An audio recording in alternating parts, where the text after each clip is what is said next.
Hi, my name is Mandarin Kim and this is my gender tag update.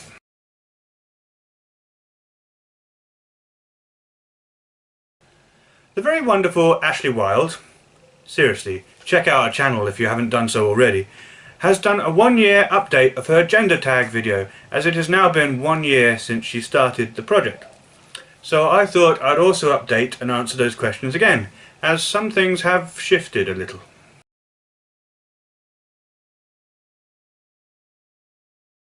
Well, I define my gender as genderqueer or non-binary. I often use the word androgynous of it, but I don't think of myself as non-gendered or as in-between gendered or as both gendered or as gender fluid, though all of those ideas I've toyed with at times. I see my gender identity as not man, not woman, but a third gender. I call that gender androgynous or genderqueer or non-binary, but I think of it as a gender in its own right. Well, the term I am rocking with at the moment is demigirl. There are definitely some feelings I get that I wish I was born female. I aspire to be more woman-like, and I have discovered that I really like it when people refer to me with female pronouns and female words. However, I also acknowledge that I have a part of me that feels separate from gender, free from or detached from gender in some way.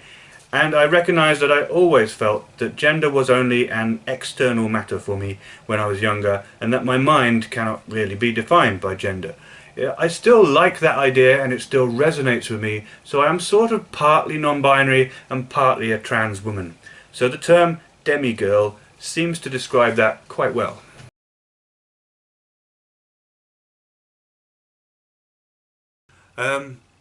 I'm not that fussy about pronouns. See, the gender neutral pronouns, they, them, their, are more accurate for that, but I do also quite enjoy, at least at the moment, I quite enjoy the female pronouns of she, her, etc. But the male pronouns, though I don't mind them because I'm kind of used to them, I think it's time I moved on from them. So that's my view on pronouns. Not much has changed here. I am going to state categorically here that I do not like male pronouns. I am happy with the gender neutral pronouns, they, them, their. I experience what I can only describe as gender euphoria when people call me by female pronouns, so if you want to make me feel really, really happy, you know what to do.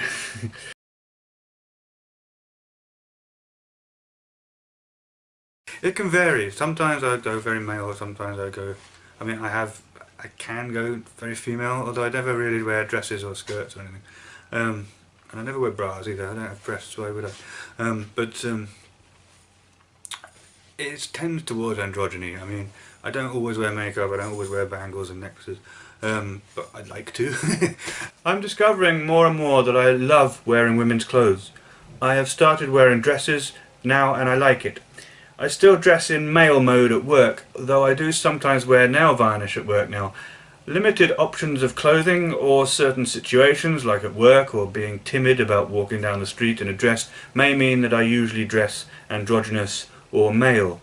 But I can now definitely state that my preferred mode of dress is feminine. 100% yes.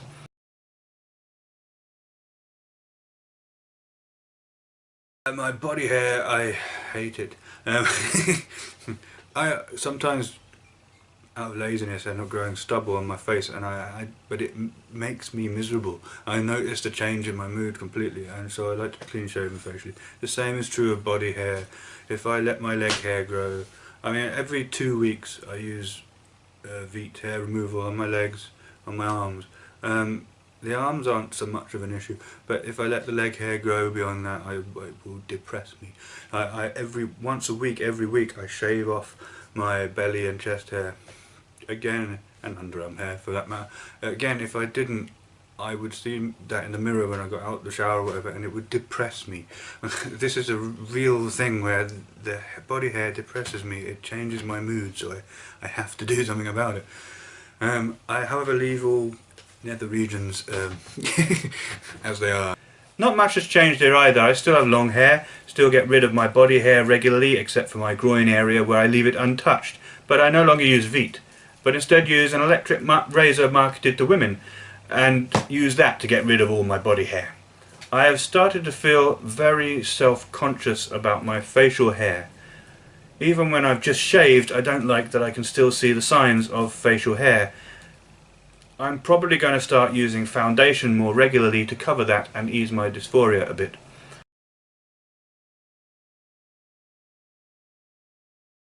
I like to use makeup, but I'm still figuring out how to do it well. I need tutoring, someone help me. I do wear nail varnish sometimes. I love it. Interestingly, I am now deciding that I prefer the way I look without makeup. I do have some eye makeup now that I put on sometimes.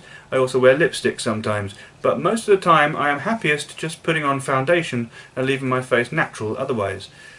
I love nail varnish. I now have a few more colours to play with.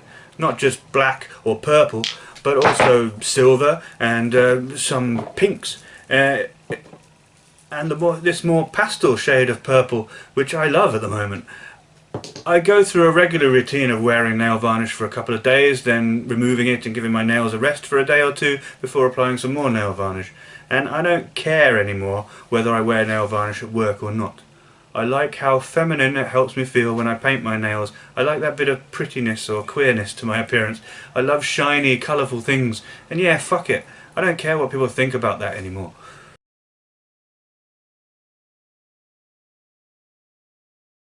Soap, I just use basic soap.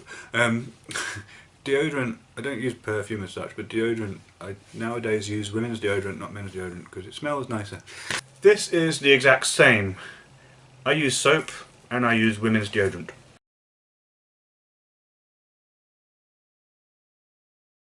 Well, every day of my life, since nobody seems to, well, except for a few very well informed people, but aside from those few well informed people who are aware of non-binary genders, most people in my life aren't, clued up on it, so that kind of means I get misgendered every day of my life. It's hard to know how I would be correctly gendered though. If I dress fully female, I might get misgendered as female, which probably wouldn't bother me as much, but I might even enjoy it on some level, but it still wouldn't accurately reflect what's in my head. Yes, I get misgendered all the time. I would no longer consider it being misgendered if someone gendered me as female, so that's changed. But irritatingly, I almost never get gendered correctly. Even when I've made a huge effort to dress and look feminine, I still get sirred, mated and fellared all the time. It might not even bother me if I'm dressed male, but it definitely bothers me when I'm dressed female. I've never liked being called sir anyway, and it always bothers me when it seemingly happens no matter what I'm doing to look more like a woman.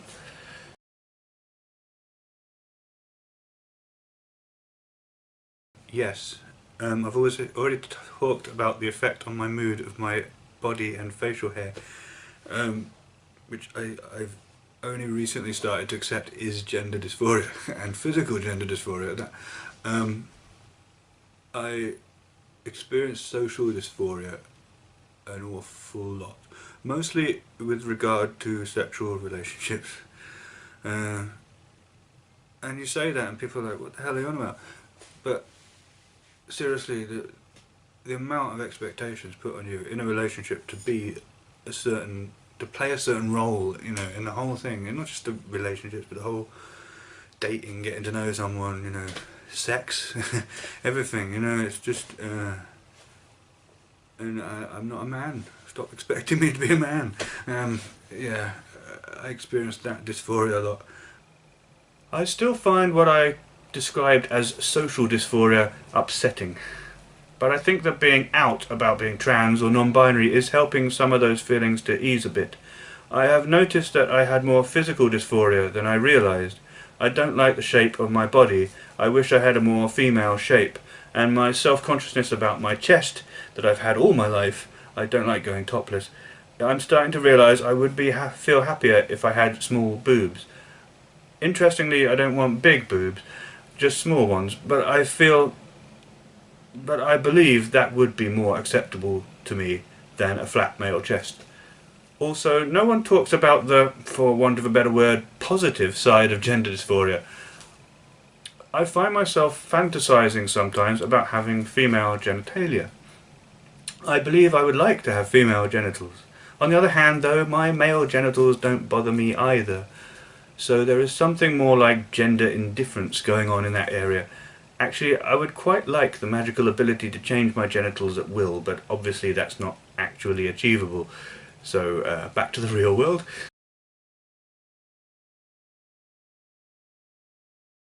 Right. I don't have any children, partly because sex is such a problem for me.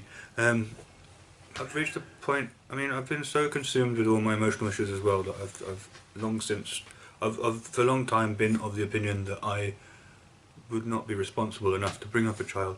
Yeah, I don't have any children. And personally, I don't think I could handle having young children, babies or toddlers. However, I like kids when they get a bit older, and I do sometimes think it would be nice if I had a daughter. Mostly because I never got to be a little girl myself. I feel it would be nice to have a daughter to dote over, where I would sort of experience what it's like to be a little girl through her, sort of thing. That's probably not the best motivation for having children, though. I don't really condone trying to live through your children. That might involve putting pressure on them to be a certain way, which isn't cool at all. I also sometimes think it would be nice to have children that were a bit older now, because sometimes kids can be the most accepting and supportive of their parents when a parent turns out to be LGBT. And I think it's beautiful when that happens. I don't know, that's me envying anecdotal stories I've heard from other people. One thing I've been thinking is that I'd love to donate sperm for a lesbian couple, and if I ever take hormones I would seriously consider freezing my sperm for that purpose. Maybe I've been a bit influenced by Bet and Tina in the L Word.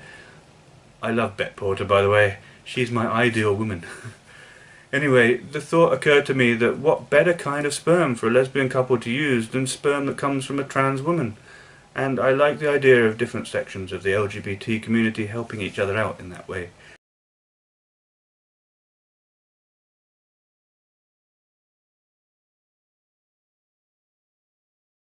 No, it's not important that I be the provider and care. It's not important that I earn more than my partner. I'm fine if they earn more than me.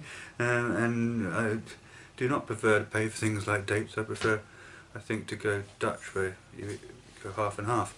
That's not changed either. I have no need to be the provider, to pay for dates or to earn more than my partner. I believe in equality, on each person doing what they can and helping each other out.